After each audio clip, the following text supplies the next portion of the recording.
नमस्कार दोस्तों, आज हम लेखपाल भर्ती परीक्षा 2022 का मॉडल पेपर 5 हल कराएंगे। सामान्य हिंदी प्रश्न नंबर 1 देखिए, वाक्य में त्रुटिपूर्ण भाग का चयन कीजिए। यदि कोई त्रुटि ना हो तो डी भाग का चयन कीजिए। भारत सबसे बड़ा लोकतांत्रिक देश है, कोई त्रुटि नहीं। बताइए क्या सही है, इसमें अशुद्ध छांटना है। यहाँ पर इसका उत्तर सी हो जाएगा। लोकतांत्रिक नहीं होता है, क्या होता है? लोकतांत्रिक होता है। तंत्र में एक प्रत्यय लगाओगे तांत्रिक बनेगा, इसलिए क्या बनेगा? ये लोक तांत्रिक शब्द सही होता है, इसलिए गलत है ये। प्रश्न नंबर 2 देखिए, आनंद का पर्यायवाची निम्नलिखित में से कौन है? हिमांशु, तुरंग, प्रमोद, राजराज। इसका सही उत्तर होगा प्रमोद। आनंद का और पर्यायवाची है चैन है, सुख है, हर्ष है। ठीक है। हिमांशु चंद्रमा के लिए आता है, हिमांशु चंद्रमा के लिए। तुरंग जो है घोड़ा के लिए आता है। राजराज कुबेर के लिए आता है, ये कुबेर का पर्यायवाची है। प्रश्न नंबर अगला देखिए, जिसके सिर पर चंद्रमा हो उसके लिए निम्न में से एक शब्द बताइए, क्या बनेगा? सरचंद, चक्रपाणी, सर, चंद्रशेखर। तो इसका सही उत्तर होगा चंद्रशेखर। जिसके सिर पर चंद्रमा हो उसको चंद्रशेखर कहा जाता है, अर्थात शिव के लिए आया है। चंद्र है, सिर पर है, जिसके सिर पर चंद्रमा हो। ठीक है। और चक्रपाणी का मतलब क्या होता है? अच्छा, चंद्रशेखर का मतलब देखिए शिव होता है, और इसमें जो समास होता है वो बहुब्रीहि समास होता है। समास 6 प्रकार का हिंदी में माना गया है। चक्रपाणी, इसमें क्या होगा? चक्र है पाणी में जिसके, हाथ में जिसके, अर्थात विष्णु, इसका मतलब हुआ। और बाकी दोनों गलत हैं, विकल्प अशुद्ध है। प्रश्न नंबर अगला देखिए, जो देने योग्य है के लिए एक शब्द निम्नलिखित में से कौन सा है? प्रादेय, दे, अदे, प्रफेय। बताइए क्या हुआ? देखिए, प्रादेय ये शब्द ही गलत है। ठीक है। प्रफेय ये शब्द ही नहीं होता है। दे और अदे बचा, तो इसका सही उत्तर होगा दे। जो देने योग्य हो उसको दे कहा जाता है, और अदे जो होता है, जो देने योग्य ना हो, उसको अदे कहा जाता है। प्रश्न नंबर 5वां देख लीजिए, वांग्मय का संधि विच्छेद निम्नलिखित में से कौन सा है? बताइए कौन होगा इसमें? इसका सही उत्तर होगा पहला गलत, ये भी गलत। ऐसा कोई शब्द नहीं होता, वाक कोई शब्द नहीं होता, वंग भी नहीं होता, वांग कोई शब्द नहीं होता है। तो सीधा सा मतलब वाक, वाक माने वाणी, मैं। ठीक है। तो वांग्मय, इसको जोड़ देंगे का के स्थान पर।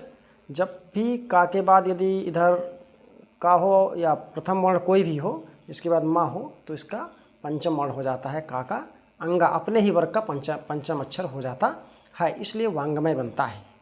सी उत्तर सही होगा। जैसे उत धन नति, क्या बनेगा? उन्नति। ताका ना हो जाता है, इसी प्रकार है। प्रश्न नंबर अगला देखिए, संयोग का विलोम शब्द बताइए कौन सा है? वियोग, वियोगी, जोड़, घटाना। इसका सही होगा क्या? वियोग सही होगा। वियोगी का क्या होता है? संयोगी होता है। जोड़ का घटाव होता है। घटाना का जोड़ना होता है। ठीक है। विलोम सबके अलग अलग हैं। अगला 7वां प्रश्न देखिए, चंद्रभाल शब्द में निम्नलिखित में से कौन सा समास है? चंद्र है, भाल, भाल माने मस्तक पे, शिव के लिए आया है, बहुब्रीहि समास है, अन्य पद प्रधान है, इसलिए यहाँ पर बहुब्रीहि समास होगा। दिग् में पहला संख्यावाची होता है, दिग् तो होता है, होगा ही नहीं। ठीक है। संख्यावाची होता है। अव्यय में पहले अव्यय शब्द होता है, इसमें अव्यय भी तो नहीं दिख रहा है, ये भी नहीं होगा। कर्मधारय में पहला विशेषण होना चाहिए, विशेषण भी नहीं है चंद्र। ठीक है। इसीलिए बहुब्रीहि समास होगा। प्रश्न नंबर अगला 8वां प्रश्न, नाक पर गुस्सा होना मुहावरे का कौन सा अर्थ है? सही अर्थ बताइए। तुरंत क्रोध, तंग करना, ध्यान देना, कम क्रोध करना। नाक पर गुस्सा, जिसको नाक पर गुस्सा आता है मतलब तुरंत क्रोधित हो जाता है, तुरंत क्रोध। इसका ये उत्तर सही होगा। ठीक है। और ध्यान देना, जैसे कान लगाना मुहावरा होता है, उसका अर्थ होता है ध्यान देना। और तंग करना, इसका मतलब होता है परेशान करना। तंग का मतलब परेशान करना। नेक्स्ट अगला 9वां देख लीजिए, सामाजिक शब्द का शुद्ध रूप बताइए, क्या होगा? सही वर्तनी पूछ रहा है, बहुत वर्तनी से एक प्रश्न आता है लेखपाल परीक्षा में। तो सामाजिक शब्द सही कैसा कौन सा है जो सही लिखा हुआ है, ध्यान से देखो, बताओ। सामाजिक बनेगा। समाज धन इक सामाजिक होता है, क्या होता है? समाज में इक जोड़ोगे सामाजिक बनेगा। जो छोटा सा है बड़ा सा हो जाता है, पहले अक्षर में वृद्धि हो जाती है। पहले अक्षर में जो स्वर होता है, जो पहला स्वर मिलेगा उसमें वृद्धि हो जाती है जब भी इक प्रत्यय लगता है। जैसे भूगोल धनिक भौगोलिक बनेगा, ऊ का अव हो जाता है, छोटा आ का बड़ा होता है, ऊ का अव होता है, ई आ जाए तो अय होता है, ठीक है। जैसे इतिहास धनिक ऐतिहासिक बनता है। प्रश्न नंबर 10वां देख लीजिए। बिन किस भाषा का उपसर्ग है? बिन ब्याहा इस टाइप से बनता है, ठीक है। तो इसमें हिंदी भाषा का ये है, अंग्रेजी नहीं है, ना संस्कृत ना उर्दू। नेक्स्ट, शिक्षक ने पाठ पढ़ाया किस कारक का प्रयोग है? करण कारक, कर्ता कारक, कर्म कारक, अपादान कारक। शिक्षक ने चिन्ह जब भी आ जाए तो समझ लेना ये कर्ता कारक है, सही पहचान है ने। और करण से चिन्ह होता है, कर्म में को होता है, अपादान में भी से चिन्ह होता है, मगर यहाँ अलगाव की बात होती है, करण में जुड़ाव की बात होती है, लगाव की बात होती है। प्रश्न नंबर 12 देख लीजिए। निम्न में से कर्ता कारक का परसर्ग कौन सा है? कर्ता परसर्ग, परसर्ग मतलब जो बाद में आए, ठीक है। तो इसमें क्या होता है? कर्ता में ने चिन्ह होता है, जैसे राम ने, अभी इसके पहले आया था शिक्षक ने, तो इसमें कर्ता का ने चिन्ह होता है, क्या होता है? ने चिन्ह होता है। प्रश्न नंबर 13 देख लीजिए, ये स्क्रीन पे आ गया आपके। हिंदी में कितने लिंगों का प्रयोग होता है? 1, 2, 3, इनमें से सभी।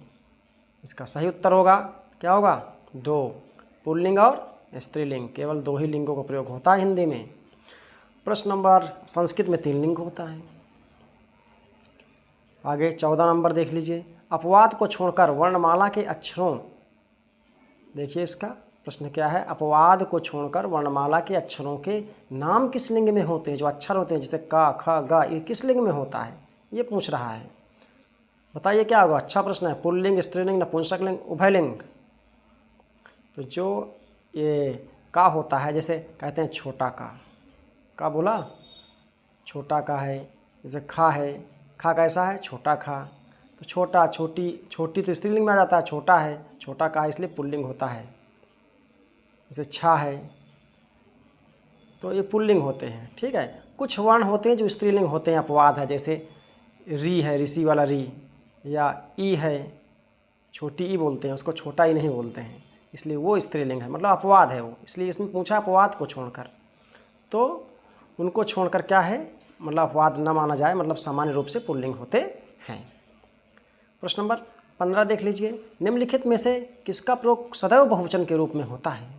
बताइए। प्राण, मुनि, लता, साधु। बहुत बढ़िया प्रश्न है, यहाँ से एक प्रश्न आया करता है, इसको याद कर लीजिए। प्राण हमेशा बहुवचन में होता है, प्राण है, हस्ताक्षर है, ये सब किस में आते हैं? इसी में आते हैं, बहुवचन में हमेशा प्रयोग किए जाते हैं। मुनि ये एक वचन में है, साधु एक वचन में है, लता एक वचन में है। प्रश्न नंबर अगला देखिए। निम्नलिखित में मैं का बहुवचन रूप बताइए। हम दोनों, हम सब, हम लोग। देखिए बहुत बढ़िया प्रश्न है, ठीक है, इसको देख लीजिए। इसमें जो वैसे माँ है, मैं है, इसमें सबसे अच्छा जो विकल्प होगा वो ए होगा, हम। मैं का हम बहुवचन होता है। 17 नंबर देख लीजिए। बिल्ली छत से कूदी में कारक कौन सा है? अधिकरण कारक, कर्म कारक, संप्रदान कारक, अपादान कारक। तो इसमें होगा छत से कूदी। जब छत से कूदी, बिल्ली छत से कूदेगी तो छत से अलग हो जाएगी। जहाँ भी अलगाव की बात आए, पहली बात तो वहाँ पर अपादान होगा, दूसरी बात से चिन्ह देखिए, तो सीधा सीधा से चिन्ह जब भी आए या तो करण होगा या अपादान होगा। करण इसमें है ही नहीं, इसलिए सीधा सा उत्तर अपादान इसका सही उत्तर माना जाएगा। कर्म में को चिन्ह होता है, अधिकरण में या पर चिन्ह होता है, संप्रदान में के लिए होता है, इसमें कोई नहीं है, केवल से है, इसलिए अपादान इसका उत्तर सही होता होगा। प्रश्न नंबर 18 देख लीजिए। जिसके लिए कुछ किया जाए या जिसको कुछ दिया जाए, इसका बोध कराने वाले शब्दों के रूप में कौन सा कारक होता है? देखिए, जिसके लिए कुछ दिया जाए, जब भी देने की बात कही जाए, किसकी बात? देने की, तो वहाँ पर संप्रदान होता है। क्या होता है? संप्रदान। दान, दान देना। जब भी किसी वस्तु को कोई किसी व्यक्ति को कोई वस्तु अच्छी प्रकार से दी जाती है वहाँ पर संप्रदान कारक होता है। कर्ता तो करने वाला होता है। अपादान तो यहाँ पर अलगाव की बात की जाता है, जिससे अलग होता है उसमें अपादान होता है। अधिकरण में चिन्ह होता है, जिस पर कोई वस्तु रखी हो वहाँ पर अधिकरण होगा। अगला, अपादान कारक उत्तम पुरुष बहुवचन का होगा। बताइए, अपादान कारक उत्तम पुरुष बहुवचन का रूप पूछ रहा है। तो बहुवचन देखिए, सबसे पहले ध्यान से देखिए कैसे हम सवाल लगाएंगे परीक्षा में। मैं या मुझको इस टाइप से कुछ भी आता है, मैं शब्द से संबंधित सब एक वचन में आएगा, तो ये गलत हो गया, ये हो गया, क्योंकि मैं से ही बना हुआ है, मुझसे, मुझको। दो बचे हमसे और हमको। सबसे पहले तो ये देखिए अपादान कह रहा है तो से चिन्ह होना चाहिए, तो हमसे है केवल एक में है, एक ही विकल्प ऐसा जिसमें से चिन्ह है, इसलिए बी उत्तर सही होगा, हमको नहीं होगा। को कर्म का निशान होता है, चिन्ह होता है। अगला 20 नंबर देख लीजिए, क्या है, निम्नलिखित में से कौन सा भूतकाल के भेद में नहीं आता। संभाव्य, अपूर्ण, पूर्ण, सामान्य। बहुत बढ़िया प्रश्न है, यहाँ से एक प्रश्न आ रहा है परीक्षा में तुम्हारे, ध्यान से देखिए। भूतकाल, भूतकाल 6 प्रकार का होता है। कितने प्रकार का? 6। ध्यान सुनना, 6 प्रकार का होता है। इसमें अपूर्ण भूत और सामान्य भूत और पूर्ण भूत ये तो होते हैं, परंतु संभाव्य जो होता है ये वर्तमान का है। किसका है? वर्तमान का है, इसलिए ये सही होगा। प्रश्न नंबर 21 देखिए, निम्नलिखित प्रश्न के 4 विकल्प दिए गए हैं, वाक्यों का सही काल वाला विकल्प पहचानिए। दीपा पौधों को पानी दे रही थी। बताइए, 4 प्रकार के दिया गया है, इसमें उत्तर देना। सभी भूतकाल है। भूतकाल देखिए थी शब्द है तो भूतकाल तो होगा ही निश्चित। अब भूत में 6 प्रकार के भूत होते हैं, उसमें कौन सा भूत होगा ये भी देख लीजिए। तो अपूर्ण भूत, इसका सही उत्तर होगा अपूर्ण भूत, क्योंकि अपूर्ण भूत ऐसा भूतकाल होता है जिसमें क्रिया तो हो रही है भूतकाल में, परंतु उसकी समाप्ति के समय का बोध नहीं होता है। मतलब क्रिया कब समाप्त होगी ये पता नहीं होती है, क्रिया चली रही है भूतकाल में। तो दीपा पौधों को पानी दे रही थी, अब दे रही थी, दे रही है, ठीक है, तो इसलिए अपूर्ण भूत होता है। प्रश्न नंबर अगला देख लीजिए, पराजय में उपसर्ग कौन सा है।